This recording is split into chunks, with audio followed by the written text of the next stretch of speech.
Hey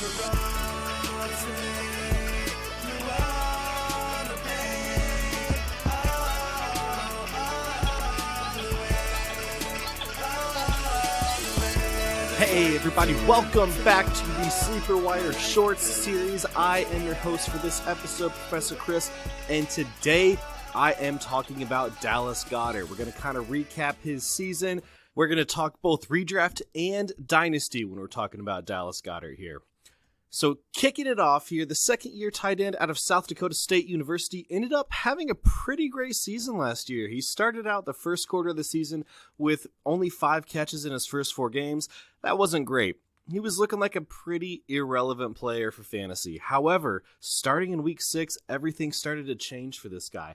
After 10 total targets through the first 4 games, he had 8 targets in week 6, catching 5 of them for 48 yards. Solid game for a guy who was on all waivers in redraft leagues.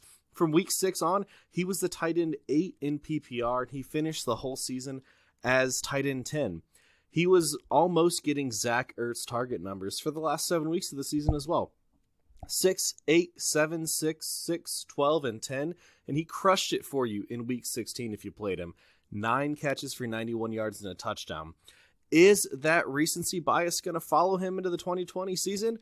That's something we're going to have to see. He improved significantly from his first year to his second year as well. Basically his targets, receptions, and yards all almost doubled. Targets went from 44 to 87. Receptions 33 to 58. Yards 334 to 607.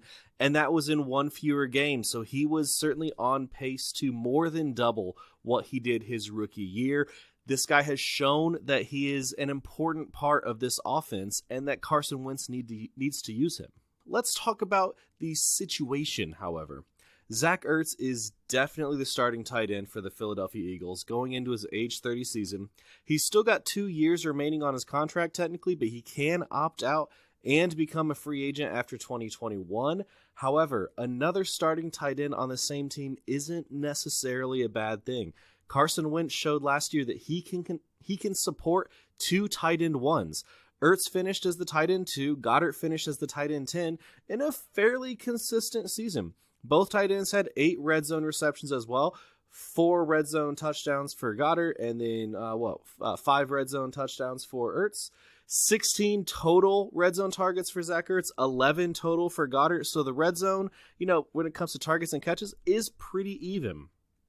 From week 6 through 17 for Goedert, he had fewer than 10 points just 4 times. The other games were 13.9, 11.2, 12.6, 12.6, 10.5, 24.1, and 10.5. He may not have been a superstar, but he didn't kill your team at all. He was about as reliable as it gets. If you are one of those, you draft tight end late, so you just hope to get 10 points from your tight end each week, there certainly are worse players than Dallas Goedert to get the job done for your fantasy team, and he's going to be a late-round tight end, and it wouldn't even be surprising if he goes undrafted come draft season. When it comes to dynasty, last year, unfortunately, may have been the time to buy Dallas Goedert. As of now, all trade calculators and some of the other dynasty guys here at SleeperWire agree you're going to need to pay a late first or early second to get him. That seems to be what his price is going to be. However, if you can get him for a late second or an early third, that's a steal. He's just 25 years old, and he's already shown in just his second year that he's got the potential to be a great fantasy tight end. The Eagles saw something in him when they took him as the 19th pick of the second round. They traded their 52nd overall and an additional fifth round pick to the Colts for the 49th pick overall. They moved up just in front of the Cowboys at 50, and then they took Dallas just ahead of Dallas, who were rumored to be looking to draft him. That was a great troll, and it certainly seems to be working out for them. Look for Goedert to keep putting up low tight end 1 numbers with the occasional boom game and very few bust games. Go get him in Dynasty before it's too late. Offer that 3rd round or maybe a 3rd round and a bench piece and see if you can't steal him away.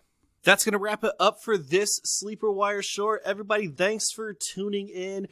We are going to be dropping 2 of these every week, so just make sure you stay tuned in every Tuesday and Friday, along with the main show, and some guest shows coming out as well. We got a great one for this week. You guys will hear that, later, closer to the weekend. Follow us on Twitter at SleeperWire Show. I'm on there at Prof_Chris SW, and you can hit me up on the Sleeper app as well at Professor Chris. Thanks for tuning in, guys. We'll catch you next time.